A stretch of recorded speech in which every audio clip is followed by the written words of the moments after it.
Voici l'horoscope pour les natifs de la Balance pour le mois d'avril 2019.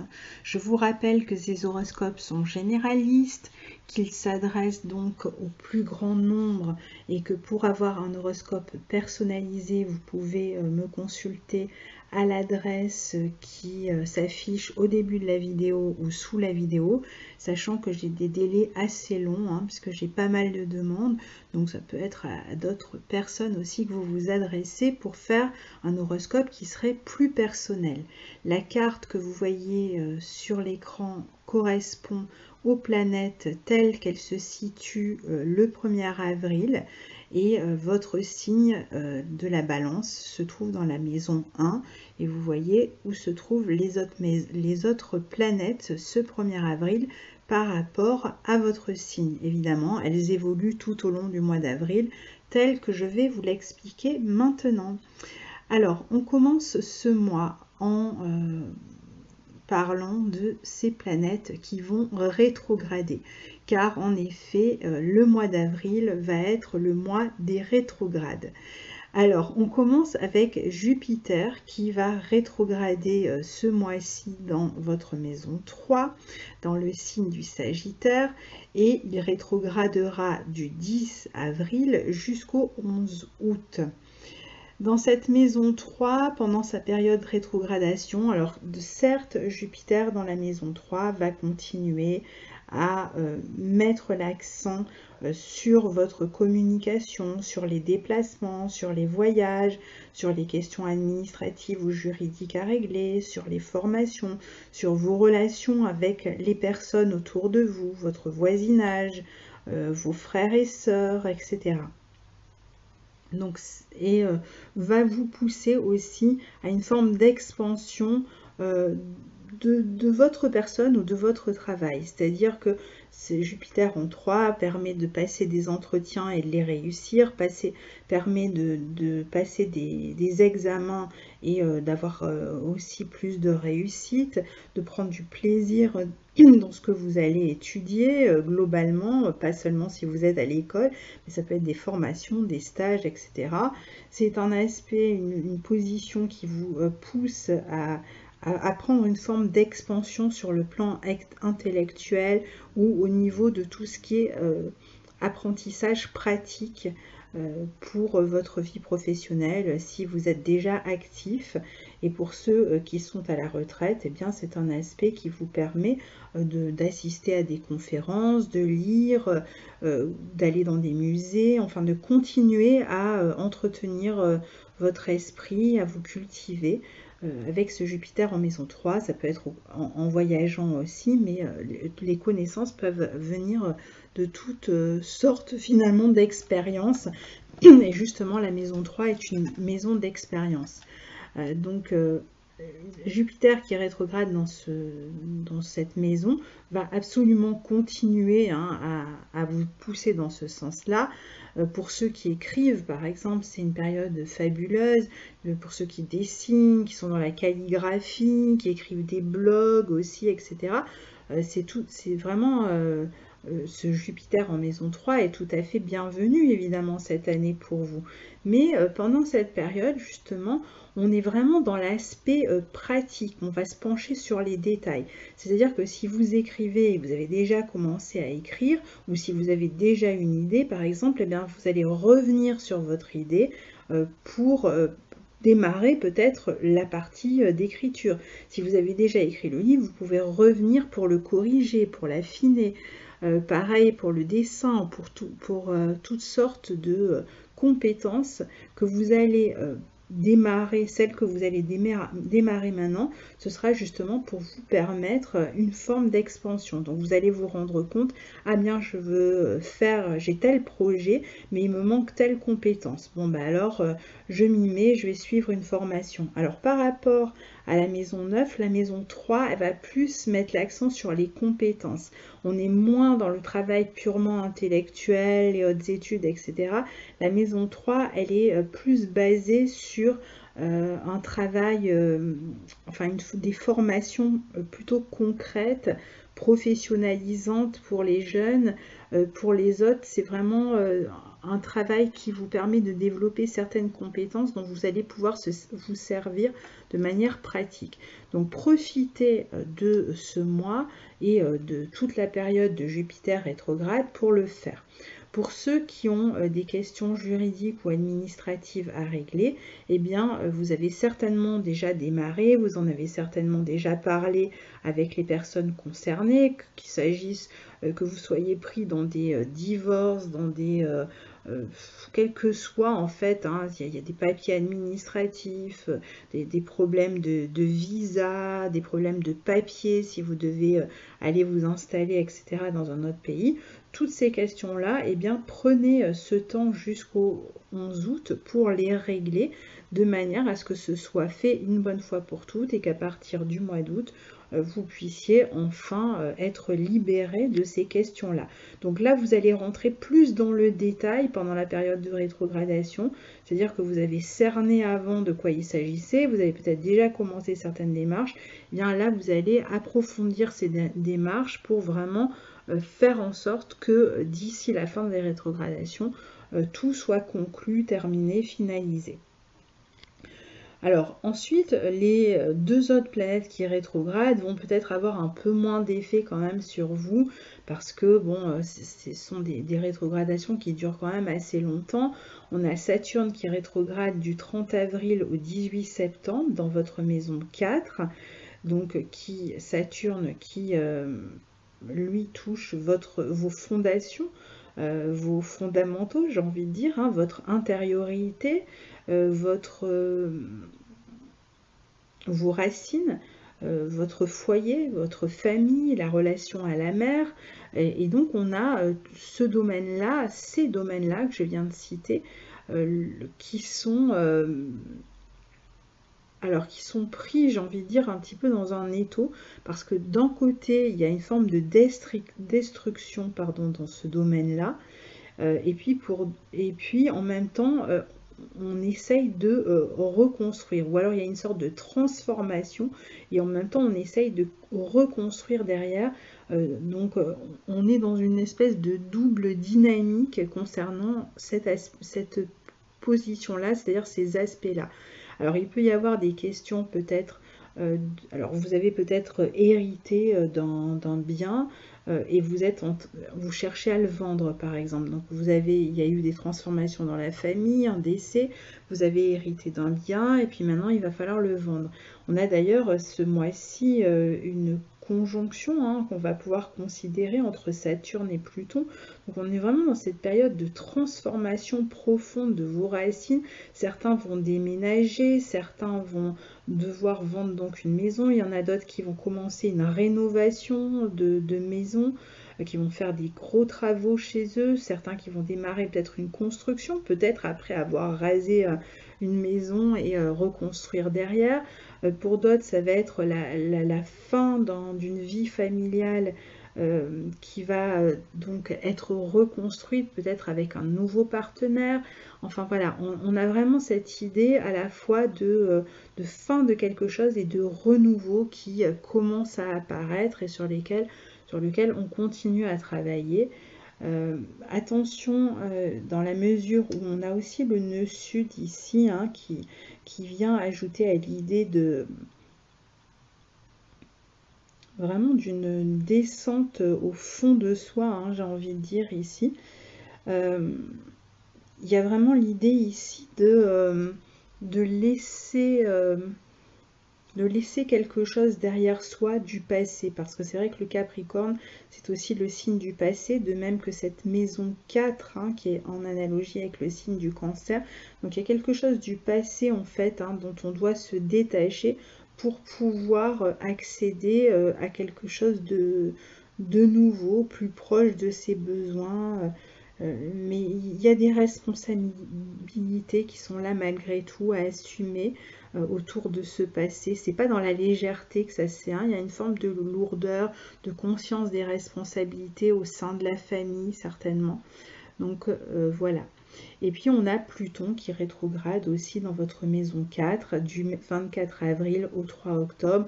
Donc on est bien dans un processus de transformation à l'intérieur du foyer, de la famille, etc. hein, dans vos racines. Hein. Certains vont même changer peut-être de pays, hein, surtout ce mois-ci. Certains vont vendre, on a dit. Bon, on est toujours finalement dans les mêmes énergies dont on a déjà parlé, hein, juste qu'on est en train d'approfondir tout ça pendant la période de rétrogradation. Alors, passons à la première partie du mois. Au cours de la première partie du mois, environ jusqu'au 15, vous avez le soleil qui est en bélier jusqu'au 20 avril dans votre maison 7. Vous avez la nouvelle lune qui va avoir lieu dans votre maison 7 aussi, le 5 avril, donc en début de mois, qui formera un carré à Saturne. Le soleil, donc carré à Saturne le 10, carré à Pluton le 13 et trigone à Jupiter le 14. Donc la maison 7 est pas mal sollicitée dans cette première quinzaine, vingtaine, même tout le mois en fait, hein, puisqu'ensuite, même quand le soleil s'en va, on verra tout à l'heure que vous avez aussi Mercure et Vénus qui vont y entrer. Donc la maison 7 est extrêmement sollicitée pour vous ce mois-ci. Et la maison 7 concerne votre vie relationnelle. Donc la vie relationnelle est très importante ce mois-ci. On voit qu'on sort fin mars, on a eu le 21 une pleine lune en balance, donc ça veut dire que le soleil venait d'entrer dans votre maison 7 et que la lune était chez vous. Et on verra tout à l'heure qu'on a une deuxième pleine lune en balance le 19 qui aura donc encore lieu chez vous et qui va vraiment continuer à mettre l'accent sur ce secteur 7 relationnel, contractuel et tout ce qui vous engage officiellement auprès des autres, le couple, les partenariats, les associés, les collaborateurs de travail, etc., avec qui vous êtes engagé. Ce secteur est particulièrement mis en avant pour vous ce mois-ci. C'est en plus votre secteur par définition, puisque la maison 7 est en analogie avec votre signe. Alors la nouvelle lune en bélier va vous permettre un renouveau dans cette vie relationnelle. Un renouveau qui a peut-être pris du temps, il y a peut-être eu des contretemps, peut-être des problèmes de santé, des problèmes de quotidien à gérer le mois dernier avec Mercure qui rétrogradait dans votre maison 6. Il y avait peut-être des questions concernant toute cette organisation, comment on s'occupe de ce que l'on doit gérer dans sa vie relationnelle qui n'était pas prêt, on était peut-être encore dans la confusion, on ne savait pas exactement où on allait. Donc maintenant, on va plus s'occuper ce mois-ci de ces questions-là. Alors, pour ceux qui n'ont pas de questions particulières qui les unit aux autres ou qui demandent à être réglés avec d'autres personnes, eh bien profitez de cette nouvelle lune pour faire des rencontres. Vous allez avoir la possibilité de faire de nouvelles rencontres ce mois-ci. Vous allez avoir la possibilité de éventuellement démarrer un partenariat, une association, une collaboration avec quelqu'un. Vous pouvez aussi tout simplement passer beaucoup plus de temps avec d'autres personnes, partager, on verra, un voyage ou autre avec une autre personne, faire des projets avec des amis. Donc pour certains, ça sera très formel. Ça pourra même être un nouveau contrat de travail qui va démarrer ce mois-ci. Et puis pour d'autres, ce sera beaucoup plus informel. Tout dépend de ce qui se passe, évidemment, comme toujours, de votre thème très précisément. Mais on ne va pas revenir sur cette question du thème personnel. Donc, quoi qu'il en soit, beaucoup plus de sociabilité ce mois-ci puisque vous avez beaucoup à gérer avec les autres. Possibilité de nouvelles rencontres, nouveaux départs dans une relation. Si vous faites une nouvelle rencontre, elle pourrait être beaucoup plus dynamique, beaucoup plus stimulante que ce que vous avez laissé derrière vous. Vous pouvez, pour d'autres, eh bien, arriver à bout de souffle, au contraire, d'une relation, d'une collaboration, d'un contrat, d'un partenariat, etc.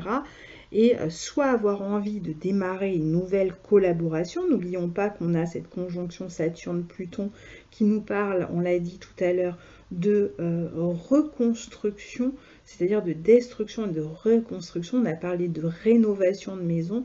Eh bien, ce côté rénovation, on peut le retrouver aussi au niveau des partenariats ou des relations affectives, amicales, etc. Donc, il peut même y avoir des anciennes relations qui reviennent et qui demandent à être réglées. Peut-être qui demandent à mieux se terminer, qui ne sont pas bien terminées une première fois, on va y mettre un terme. Ou alors, on va peut-être avoir à discuter de questions compliquées que l'on a à gérer avec d'autres personnes. Et donc, on va là aussi transformer la situation pour lui donner une nouvelle forme qui sera peut-être plus intéressante pour tout le monde. Donc, on a cette idée-là de transformation d'une relation, d'un contrat qui pourrait permettre finalement d'émerger, de se reconstruire. C'est quelque chose qui va vous permettre de vous reconstruire. Que ce soit quelque chose que vous redémarrez, c'est-à-dire que par exemple vous redémarrez une relation, vous laissez le passé derrière vous et vous redémarrez en laissant vraiment, en faisant table rase et en laissant le passé derrière vous, ou qu'il s'agisse de ne pas redémarrer mais de laisser quelque chose derrière soi et d'avancer pour construire quelque chose de nouveau. Dans tous les cas, vous êtes favorisé dans cette dynamique-là au niveau relationnel en particulier. Donc c'est le mois où vous pouvez aussi rencontrer de nouvelles personnes, même sur le plan amical. Hein. Au niveau aussi comme il est fort possible que vous voyagez pour beaucoup ce mois-ci, il pourrait y avoir des voyages, donc on peut faire des rencontres très intéressantes aussi en cours de voyage, mais attention, puisque le 10 et le 13, on a quand même le soleil qui forme, enfin entre le 10 et le 13, on a le soleil qui forme d'abord un carré à Saturne et ensuite à Pluton, donc c'est un moment qui peut correspondre à une forme de déception, de désarroi dans la vie relationnelle, amicale. Ça peut être une période de froid, une période de doute aussi. Pour certains, ça va être une période de culpabilité. Pour d'autres, ça va être une période de blocage, où on se heurte à l'autorité, où on est dans l'inflexibilité soi-même, où c'est l'autre qui l'est. Donc on a envie que ça bouge, on a envie que ça change, mais c'est pas aussi simple que ça parce qu'il y a de la résistance. Il y a le passé d'une manière ou d'une autre, qui soit sous la forme d'une personne, d'une situation, qui peut faire un peu résistance entre le 10 et le 13 avril. Ça peut être une période aussi de rupture hein, pour les couples, d'éloignement. Ça peut être un éloignement momentané, mais ça peut être aussi des personnes de la famille qui viennent un petit peu... peut-être qui cherchent à vous raisonner par rapport à des transformations que vous voulez opérer dans votre vie et que vous n'avez pas envie d'écouter, ou qui essayent d'imposer leur vue, leurs valeurs, et ça vous fatigue. Donc il va y avoir un besoin de recharger ces batteries. Il peut même y avoir, s'il y a une nouvelle rencontre, si elle est vraiment récente, si elle date de la nouvelle lune, donc du 5, on se rend compte par exemple qu'on ne partage pas exactement les mêmes valeurs, il y a peut-être un petit moment de doute ici. Et le 14, le soleil forme un trigone à Jupiter dans votre secteur 3, donc peut-être que là, ça ira mieux, vous allez pouvoir vous expliquer, vous allez pouvoir arriver à une forme d'entente, de compromis. C'est un moment où on va pouvoir aussi régler des questions administratives, où on va pouvoir faire de la clarté sur une relation aussi, hein, quelles que soient les décisions qu'on prend. On peut résoudre un problème. Si on était en voyage et qu'on avait un problème, on peut le résoudre à ce moment-là, si on a eu quelques inconvenus. C'est une période où on peut trouver du soutien. Et puis si ça n'allait pas dans une relation ou dans un travail, c'est une période où on peut lancer une procédure officielle de divorce, de séparation, que ce soit avec un partenaire de travail comme avec un partenaire affectif. Hein. Donc voilà. Quoi qu'il en soit, n'oubliez pas que les planètes étant en bélier, même si vous terminez quelque chose, il y a autre chose qui arrive après. Donc soit il n'y avait rien, il y a quelque chose qui démarre, hein, je rappelle la dynamique, soit il y avait déjà et ça se passait mal et vous transformez de manière que ça se passe bien, soit ça se passait mal et vous décidez de tout laisser derrière vous et de vous reconstruire par-dessus. Mais il y a dans tous les cas l'idée d'une reconstruction, d'un nouveau départ au niveau relationnel. Ça, c'est quelque chose qui vous concerne tous. Alors Mars, ce mois-ci, est en maison 9 en Gémeaux, au trigone du Soleil, et de votre Soleil, hein, et il maîtrise votre maison 7 dans le thème, donc encore votre vie relationnelle. Alors pour certains, il est possible, cette maison 9 étant liée au voyage, et la maison, enfin le signe des Gémeaux étant relié au déplacement, ce serait pas plus mal finalement de profiter de ce Mars en maison 9 Gémeaux pour prendre un sac à dos et partir à l'aventure, partir à l'étranger, certainement pas seul, je pense. Ici, on part plutôt avec d'autres, hein, puisque Mars maîtrise votre maison 7. La maison 7, c'est la relation aux autres, c'est autrui. Donc, on peut tout à fait partir ici en couple ou entre amis ou avec un ou une amie ou avec qui que ce soit. Alors, certains peuvent partir à cette période. Comme on est dans le signe du Gémeaux, on peut très bien partir pour aller suivre un stage à l'étranger. D'autres vont partir pour apprendre quelque chose, pour suivre une formation ou pour éventuellement faire un stage professionnel, du coup, cette fois. Pour d'autres, ça va être l'envie de... Pour d'autres, ça peut être un voyage professionnel carrément, hein, même commercial, qui les amène à voyager.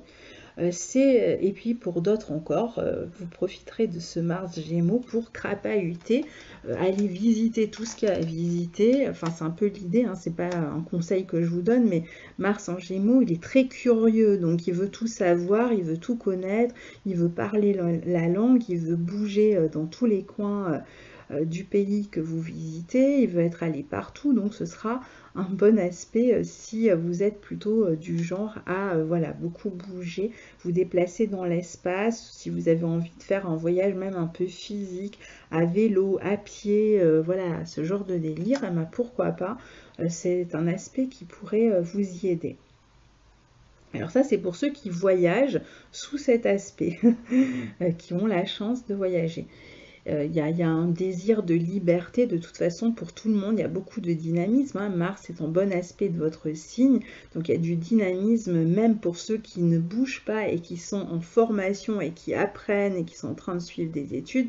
Vous êtes extrêmement engagé, dynamique, vous prenez des initiatives, c'est très bien, et toujours cette idée que l'on travaille, que l'on se forme particulièrement sur des aspects pratiques. Et puis, pour d'autres, eh bien, c'est un transit qui va vous amener à régler, on l'a dit, des conflits juridiques. Alors, surtout que Mars est opposé à Jupiter à un moment de son transit. Et donc, il peut y avoir des questions administratives, juridiques à traiter ce mois-ci et encore une partie de mai, début mai. Donc ici, c'est peut-être aussi des questions juridiques, ou alors on va à l'étranger pour faire signer des contrats, hein, c'est aussi tout à fait possible. Mais donc comme on a vu qu'il y avait quand même des questions relationnelles qui pour certains vont poser problème, donc on reste toujours sur deux types de questions juridiques à traiter. Celle qui vous lie à un partenaire, voire peut-être pour certains anciens partenaires, les questions juridiques qui vous relient à un collaborateur, à un associé, et les questions juridiques qui sont reliées plutôt à un aspect administratif de type visa, etc., papier pour travailler, enfin ce genre de questions-là. Donc, eh bien, vous vous en occuperez tout simplement avec dynamisme, énergie et volonté. Faites des recherches, renseignez-vous pour pouvoir faire au mieux pour vous. Alors, On a, pour terminer cette première période aussi, Mercure, Vénus, Neptune en Poisson qui forment un carré à Jupiter. Alors c'est pas en même temps, mais c'est dans cette première période. Donc faites attention à votre santé qui a pu être fragilisée ces derniers temps. Essayez de ne pas vous montrer trop... vous aurez envie d'aider ce mois-ci, vous aurez envie d'apporter votre aide à tout le monde. Attention à ne pas vous faire avoir, surtout si vous voyagez, à ne pas voilà, croire que vous allez aider quelqu'un quand en fait il est en train de vous arnaquer. Restez conscient, restez réaliste, regardez les choses en face, évitez l'émerveillement un peu qui conduit pas toujours à faire des actions qui sont utiles réellement ni pour la personne que vous pensez aider ni pour vous.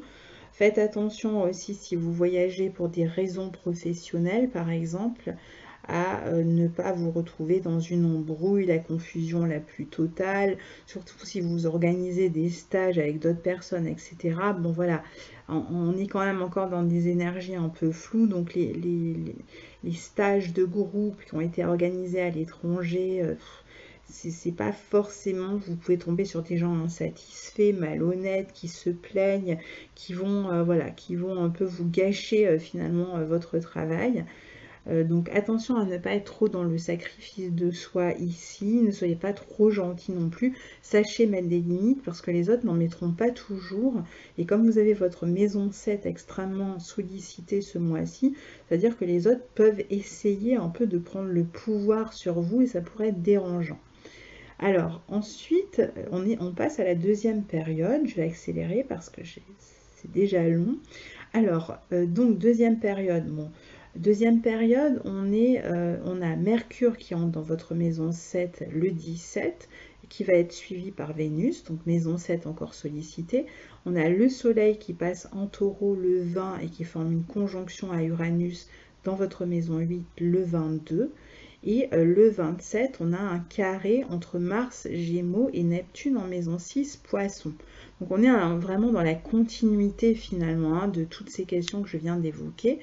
Donc on a aussi la deuxième pleine lune qui a lieu je crois que c'est le 19 avril.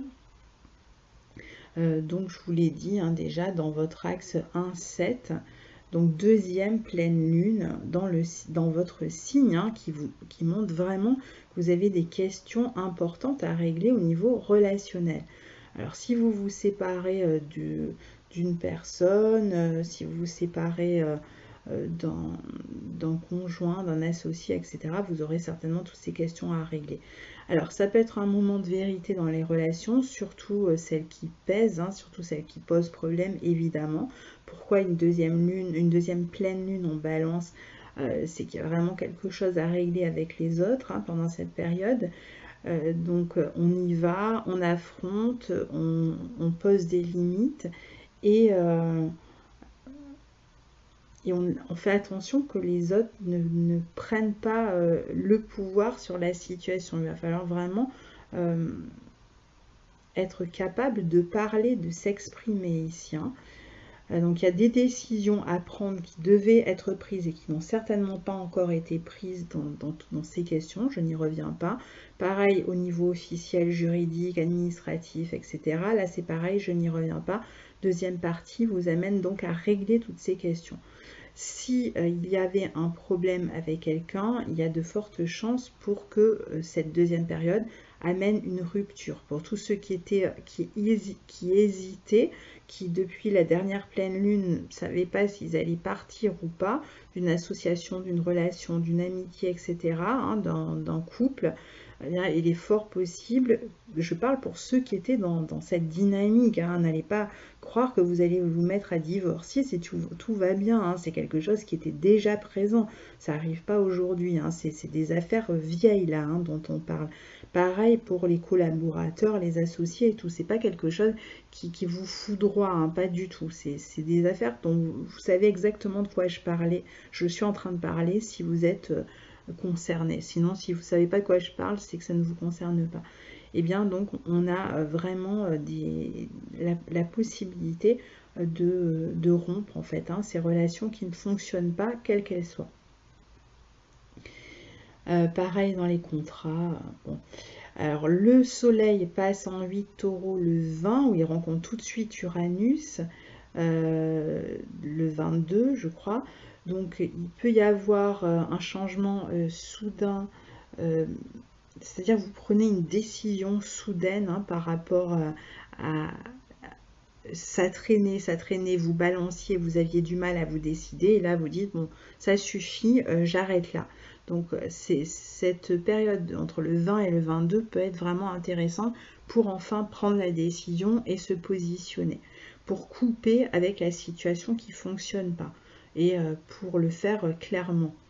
Il y a peut-être des personnes qui vont vouloir que vous remboursiez quelque chose, ou alors vous aurez quelque chose à rembourser. Vous pouvez avoir des frais pour des enfants à ce moment-là aussi. Vous pouvez avoir des questions d'argent à régler si vous venez d'arrêter une collaboration, une relation de couple, etc. Il y aura, voilà, ça y est, c'est le début. On va devoir s'occuper à présent de tout ce que vous aviez en commun avec cette personne, de tout ce qui vous liait matériellement avec cette personne. Et donc, voilà, point de départ en fin de mois pour régler cette situation matérielle qui vous lie à d'autres personnes.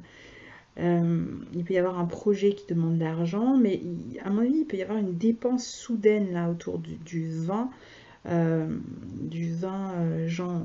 avril. Et puis, pardon, et puis il peut même y avoir une entrée soudaine d'argent, un gain au jeu ou quelque chose comme ça autour du 20. Je ne sais pas quel jour de la semaine ça tombe, mais si il y a s'il y a un loto ce jour-là, eh bien essayez. Alors, le 27, Mars forme un carré à Neptune. Et là, le carré entre Mars et Neptune, Mars est toujours dans votre maison 9 Gémeaux, Neptune dans votre maison 6 Poissons, peut faire craindre encore des problèmes vraiment de confusion, de malhonnêteté avec certaines personnes, surtout pour en voyage ou des questions de voyage. Alors pareil, si vous avez des papiers administratifs à régler, ou vous êtes à l'étranger, vous avez perdu vos papiers, faites attention à les déclarer, faites en sorte qu'il n'y ait pas trop de problèmes qui s'accumulent finalement autour de ces questions-là. Attention aux pertes aussi à l'étranger, aux vols, etc. Encore une fois, je le rappelle, ne vous montrez pas trop naïf et trop gentil si vous êtes en voyage, parce qu'il y a quand même un gros potentiel là de possibilités de tomber sur des arnaques. Donc restez tout simplement réaliste, lucide et pas dans le merveilleux. Après, c'est un aspect qui peut faire aussi que vous partez à l'étranger, vous rencontrez une nouvelle philosophie qui va changer votre vie, une nouvelle spiritualité qui va complètement changer votre manière de voir le monde, de penser, etc. C'est pas forcément que négatif, hein. C'est aussi un aspect qui peut vous permettre de vous former à l'étranger dans un domaine qui demande de l'inspiration.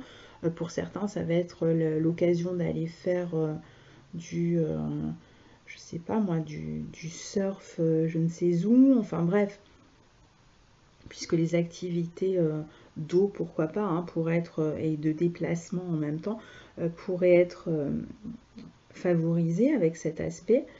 Attention aux idées fantasques, à tout ce qui est un peu irréaliste, un peu trop fantaisiste, et qui pourrait ne pas être finalement une bonne idée.